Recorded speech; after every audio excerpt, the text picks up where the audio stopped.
Facts for the ghost. Let's get the pot. Uh, yeah. Here's another one. And another one. Yeah. Little Kim, the queen bee. It's late night, what? It must be Angie on the mic. The butter bee, honey got the sugar, got the spice. Go to L tonight. Keep the rhymes right, yo. I just straight the motherfucker up last night. And I'm the rookie on this all-star team. Me and Kim is getting cream. Like Thelma and Louise, but on chrome. Never leave that fucking shit alone. So if you say it's on, then it's on. Bang this in your ribs. I'm back and forth with the chips in the wrist. Here's a French kiss. I dismiss all you chicks. Spit stitch from the pulpit. Make it dance. Ow! I stay focused in the darkness. Like a baby with the whole lady. God just focus and focus. I ain't lying. Niggas trying to knock me off. Keep trying. All it takes is one phone call to my street. People smoke that ass like a soundtrack from Jack. Send it off with the ace. Send it. Y'all missing the boat. What the fuck? Come Biggie in the trunk. In the box to my cover bitches. Let me see you do the bank head with the riches. It's the rap Midwest, the QB. And I got all my sisters with me.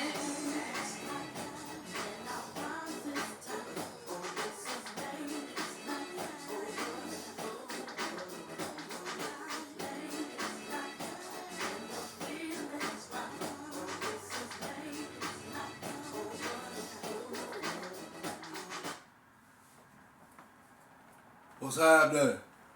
The time is 11 o'clock a.m. and the date is 4/4/2023. Today's segment is going to deal with the controversy surrounding this particular skilled, phenomenal player. Her name is Angel Reese. And the other lady who's also skilled and her, basketball talent is phenomenal also. And her name is Caitlin Clark. Now the debate, and let me just start off by saying, for me, trash talking is part of the game of basketball or any sport. But it especially is, notoriously implemented, between, players, even coaches, GMs and so forth in basketball. And again, for me, as long as you can back it up, that's always been my model when you're trash talking with somebody. As long as you can back it up, then yeah, trash talking is part of the game. Now, for those who can't handle it, or like the old saying goes, if you can't take the heat, get out the kitchen, then yeah, that's, very well, put, basically, in my opinion. So, to be honest, I don't even know why this is such a controversial subject involving these two phenomenal basketball players. And again, for me, for me, I'm not even concerned about it. I mean, of course, I have to, when news like this is, worldwide, and the buzz is out there, as far as if people want to know, what's the deal with, certain things, and they want to know why is this such a big deal to people, or people just want to speculate, give their opinions why they felt what Angel Reese did, and in my opinion, I don't think it was wrong under any circumstances. Do I think what she did was wrong? I just think it's part of the game. Now, for me, for what I've been hearing, before this game took place for the NCAA Women's National Championship, they were saying that this Caitlin Clark lady, now, keep in mind, I'm assuming she's the best. She's the best player. Well, she was the best player in the tournament up until she played against LSU. But yeah, she was anointed as the best player in the tournament up until this game took place.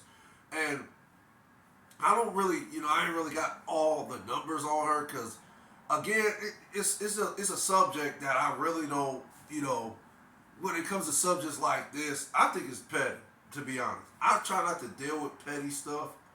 I try to deal with like stuff that actually has relevance, as far as in if it's a game of huge significance. Which in this case, this game was a huge significance between LSU and Iowa, and it involving these two again phenomenal, extraordinary basketball players.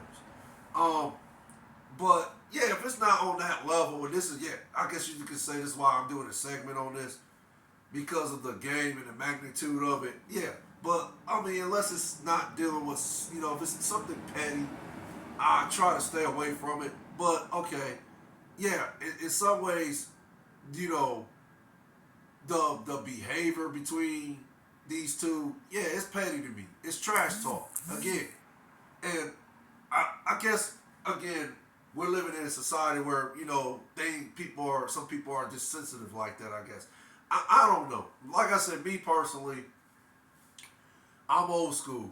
I come from vintage days. That's all I like to call them. I come from days where you just had to be tough. I'm sorry. I understand it's the world doesn't seem like it's like that anymore, but I just come from a world, the generation I grew up in, you either had to be tough or you was gonna get stepped on. Simple as that. So, um, again, for me, trash talking, it is what it is. I don't think there should be no issue with a person wanting to trash talk each other on either, whatever. But, in this situation, it's basketball. Now, the great Larry Bird, and of course, keep in mind, I grew up in that era where I was able to see the great Larry Bird play at the highest level, win championships at the highest level, NBA championships. And from what I've heard, and I've heard this story a lot growing up when I was a kid, then a teenager, of course, high school. Yeah, Larry Bird was the best at trash talking. Larry Bird would literally tell people, "Hey, look, why are you on the court? What you think you can do something with me?" And this is, I'm just, giving a hypothetical scenarios here, but I know this was factual. They said Bird would tell players, his opponents, that he was gonna hit. I'm gonna go over here. I'm gonna shoot this three, and I'm gonna shoot it in your face, and I'm gonna make it. And they said Bird would do that, and of course, you make the shot and embarrass his opponent. And they said Bird will also talk a lot of other, he would use a lot of other degrading words to demoralize his opponents, or try to get a psychological advantage over his opponents. So, and of course, Jordan, come on, the tongue, sticking the tongue out, and also he would, be chirping at his opponents. And, Magic Johnson, I'm pretty sure Magic, the bad boy Pistons. But again, these players backed it up. These great players I just mentioned backed it up. So again, if you can't take the heat, get out the kitchen. That's the best way I can address this when it comes to trash talking. And I guess they're saying that this Angela Reese woman, because of what she did. Now keep in mind, Caitlin Clark has been doing this for the most part during the tournament up until they play LSU. They said she would just literally take the hand, and I guess she started this by doing that, using the John Cena trademark intimidation factor tactic, where she would place her hand above her face and do the old John Cena intimidating tactic. You can't see me, and that's waving the five fingers in your face back and forth. You can't see me. So everybody knows John Cena is famous. He's iconic for that. So they said Caitlin Clark was implementing that type of tactic into her play on the court, on the basketball court.